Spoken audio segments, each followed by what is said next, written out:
ಎಲ್ಲರಿಗೂ ನಮಸ್ಕಾರ. UI Upendra sir ಅವರು ಡೈರೆಕ್ಟ್ ಮಾಡಿ ಆಕ್ಟ್ ಮಾಡಿರೋಂತ ಚಿತ್ರ. ಈ ಚಿತ್ರದ ವಿಮರ್ಶೆ ಅಂತ ಹೇಳಲ್ಲ, ಈ ಚಿತ್ರ ನೋಡಿದ ಪ್ರತಿಯೊಬ್ಬರಿಗೂ ಒಂದೊಂದ್ ರೀತಿಲಿ ಅರ್ಥ ಆಗುತ್ತೆ. ನನಗೆ ಅರ್ಥ ಆಗಿದ್ದ ಕೆಲವೊಂದು ಅಂಶಗಳನ್ನ ಈ ಮೂಲಕ ಹಂಚ್ಕೊಳ್ತೀನಿ.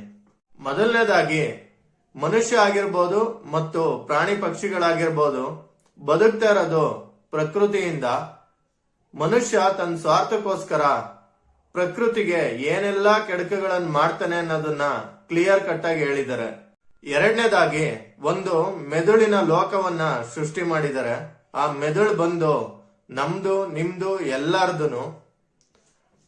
ನಿಮ್ಮ ತಲೆಯಲ್ಲಿ ಬರೋ ಅಂತ ನೆಗೆಟಿವ್ ಥಾಟ್ಸ್ ಇಂದ ನೀವೇ ಹೊರಗಡೆ ಬರ್ಬೇಕೋ ಹೊರ್ತು ಬೇರೆ ಯಾರು ನಿಮ್ಮನ್ನ ಹೊರಗಡೆ ತರಲ್ಲ ಅನ್ನೋದನ್ನ ಕ್ಲಿಯರ್ ಕಟ್ ಆಗಿ ಹೇಳಿದ್ದಾರೆ. ಮೂರನೇದಾಗಿ, ನಿಮ್ಮ ಮತ ಚಲಾವಣೆ ಮೂಲಕ ವರ್ಕರ್ನ ಸೆಲೆಕ್ಟ್ ಮಾಡ್ಕೊಳ್ಳಿ, ಅಧಿಕಾರಿಗಳನ್ನ ಸೆಲೆಕ್ಟ್ ಮಾಡ್ಕೋಬಿಡಿ. ಅಧಿಕಾರಿಗಳನ್ನ ಸೆಲೆಕ್ಟ್ ಮಾಡ್ಕೊಂಡ್ ಆದ್ಮೇಲೆ ನೀವು ಎಷ್ಟೇ ಧಿಕ್ಕಾರ ಕೂಗಿದ್ರು ಪ್ರಯೋಜನ ಇಲ್ಲ ಅನ್ನೋದನ್ನ ಈ ಚಿತ್ರದ ಮೂಲಕ ತಿಳಿಸಿದ್ದಾರೆ.